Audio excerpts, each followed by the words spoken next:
Magti 3 years na siya. Magti 3 years. Ba, magaling kayo mag-alaga.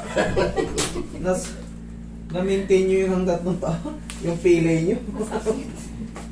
Oh, bumengkong. Ano nga sa tapilok? Nalaglag ka sa hagdan. Ngayon, nagka-fracture tong edge na to. Dati. Kailan to? Latest ba to? Last year pa? Last year. Ayan, may fracture yan before, oh.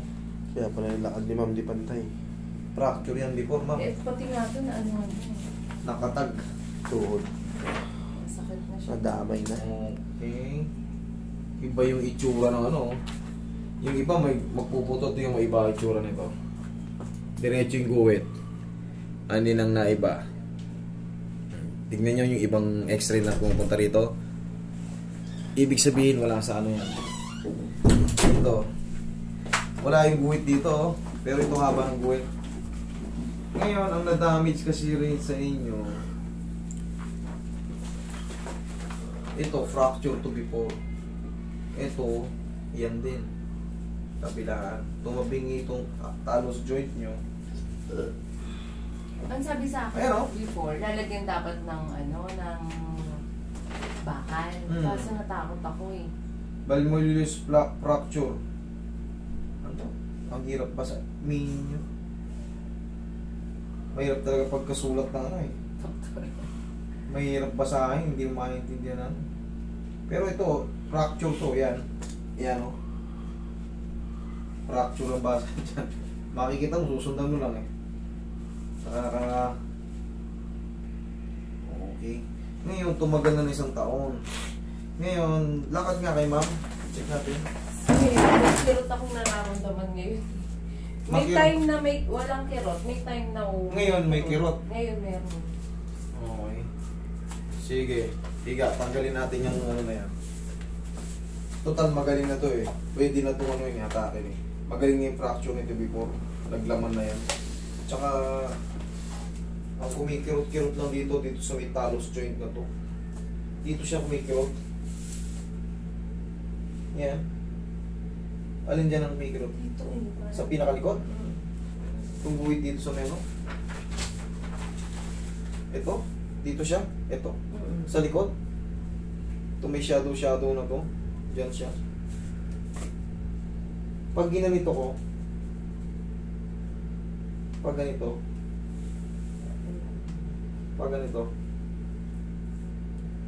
wala na siyang ano, magaling na yung fracture. Yan. Pag tiningan mo lang, yan dito.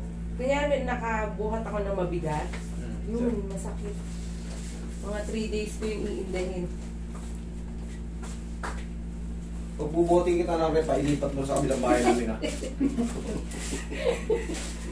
Para matesting natin pag bubuting kita ng mabigat na. Inuurong ko lang.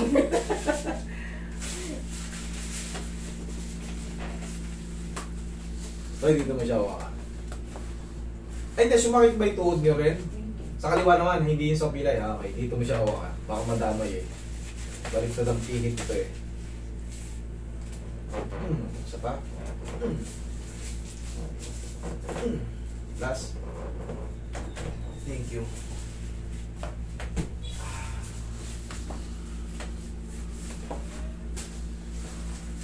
Pectus Camatis.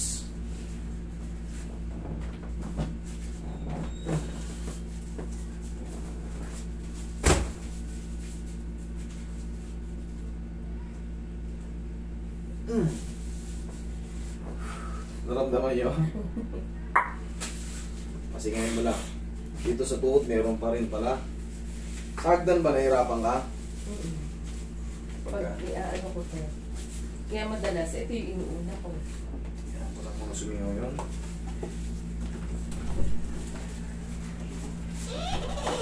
Mataas ba yung nilagay mo? Ba't na-fracture ka? Pali-pali yung ano. Pero ang ano niya, maganda niya, crack lang siya na ano. Hindi siya yung bumitak talaga. Hindi mo yung pinopera, di ba? Ang pagkabasag niya, umusog lang ng konti. Pero gumaling, nandun pa rin siya. Konting-konti lang, kaya mas maganda pa. Pero kung yung iba kasi, talagang nababasag eh. Lumilis talaga, makikita mo yung crack. Nakalisyon mo. Sa'yo halos nakapatong. Pag siya nang sumasakit, namamaga. Eh, syempre. Alam mo bakit? May mga nakakapit na mga ligaments dyan. May mga kapit na mga ligaments dyan, maiipit mo yun. Dito sa talus joint yung may control. Dito.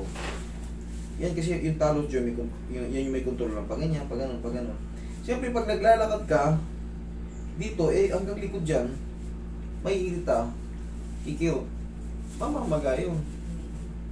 Mamamaga yun, normal na mamamaga yun. Pero pag napahinga, mga 3-4 na araw, rest na naman. Kasi konti lang, kasi magaling na yung magaling na yung mga fracture, pero yung unang araw hindi may tapak yan. Hindi talaga. Dalawa yung basag, kabilaan. Namagayan, hinanangitim. Basta may fracture, sigurado. Ilang buwan ka bago makarecover. Ilang buwan? Agad din, hindi. Mga 4 na buwan? Hindi lang. Lampas pa? Dalawa kasi, yung fracture niya, kabilaan. Kala ko nga, bumaliktad yung paa ko nun. Sobrang sakit eh. 2 tunog kasi yung maririnig mo nun eh. Baka nga 4 na. Parang feeling ko nga yung kaluluwa ko umalis sa katawan ko. Sobrang sakit to, mahihihi ka nun. Yung kami ng tapilok ka na sa court eh. Oo nga. Papawisan ka ng malamig na hindi mo. Nagulat talaga ako. Talaga feeling ko yung kaluluwa ko lumagpad sa katawan ko eh. Ganun talaga unang buwelta. Lalo yung kinabukasan, yung nakatulog ka na, pag-gising mo. Parang ang bigat-bigat. Tapuan nga na ng laho, masakit eh. Napakasakit. Kinabukasan. Ay, mga pilay. Mas pagka tandaan nyo yung mga nadidisgrasya, kahit medyo matagal na, tas masakit pa rin. Itabi nyo yung mga old nyo. Lalo kung, ngayon marami na nag-a-adjust, itabi nyo yung mga old data nyo. Lalo yung x-ray. Tapos, ikukumpara nyo sa bago. Diba? Kunyari, napilay kayo before, mga 2020. Ngayon, 2023, pili nyo talagang may masakit pa rin sa loob.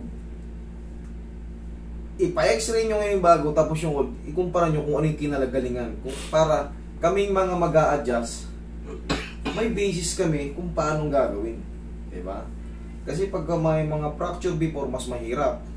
Lalo kung talaga yung pagka-fracture nakahiwalay sa tatama sa joint, pagka pinakialam mo, pag hinatak mo, baka madisgrasya lalo. So makakapag-adjust kami kung paano treatment. Sana itabi nyo yung mga Tsaka yung binayaran nyo yan. Ano yan? Kailangan nyo kunin yung binayaran nyo. Kasi binayaran nyo yun. Yung iba kasi, hindi, iniwan namin dun eh. Binayaran nyo. Sayang. Binayaran nyo. Kunin nyo.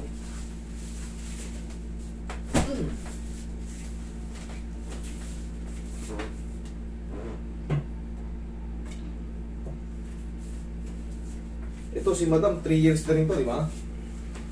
Ito mo, ito. Meron silang files. Mas maganda, makikita ko yung makikita ko yung adjustment kung paano pektos ang gagawin. Buti, ang fracture nito, yan lang. Hindi sa yung mga butong yung nalaglagan tayo, yung dito, yung ito. Buti dito sa'yo, kaya pwedeng hatakin. Yung iba kasi nababasag ito pag nalaglag. Itong buto na to, bibiyak yan.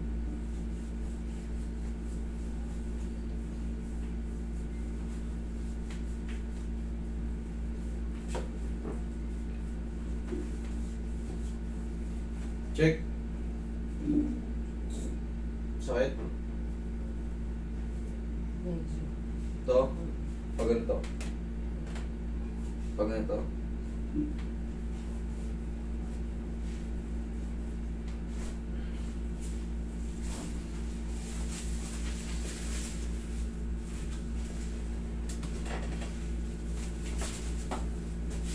Sige nga. Tingnan ko kung may kirot.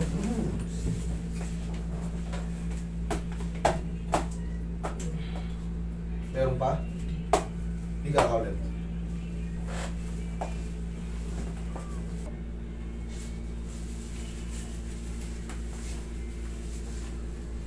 Sige.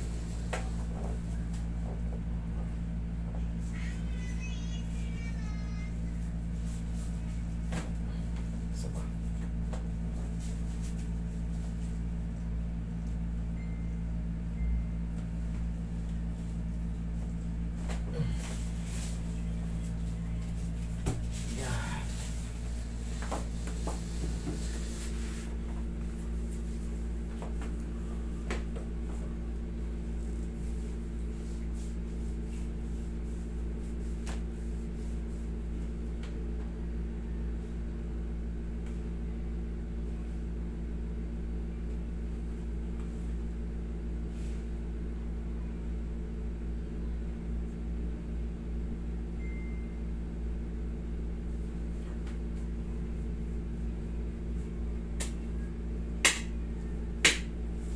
Pag kinakatag ko, masakit. Wala. Sige. Try to walk again. Yan, lakad. Ang talaga mo. Diyan. Sabi mo kung wala dyan. Wala dyan. Meron dyan? O sige. Hindi ka pa? Wala na dito. Dito na. Nawala na sa likod. Ito, dito sa diin. Kunting lang yan.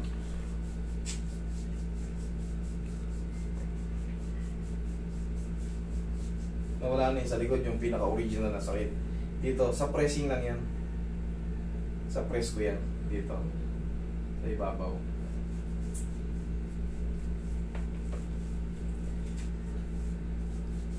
Paano yun lang yan? Pakalma yun.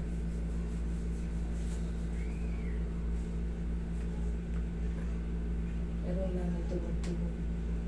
Dati pag ginagano ko, Nabago na yung position eh.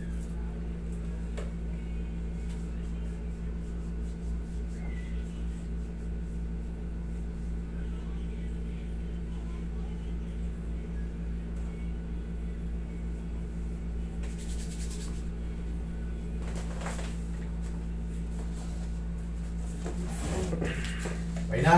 Ay! Okay na! Yay! Huwag nyo lang babasahin, mama. Tagal nyo rin, magaling din kayo talaga eh. Nalagaan ng 3 taon. Hindi, ang dami na namin pinuntahan. Hindi siya Hindi, alam nyo kung bakit tumagal ng ganyan. Kaya hindi mo rin sila masisisi sa dami nyo pinuntahan. Kasi nga basag yung buto. Basag yung buto. Pag pilit mo yung pinahihilot, lalo lang mamamaga. Dapat yun kasi maintindihan. Maintindihan nyo rin na pagka dalawa yung fracture nyo, kahit sabihin mo isa lang, pag may fracture, pag pinilit nyo ipahilot yan, pahilot, sabi, naalay na. Lalo lang mamamagay, lalo lang masasaktan. Tapos pag idiniin nyo, naghihilom na dapat kasi talaga yan, nalagyan ng ano, kinakas yan, basag eh, kakasin mo. Pero kailangan palagi mong gaganunin kahit paano kasi pag nag-i-stack up yun, pagkatagal, nakakas ka tagal ng paa.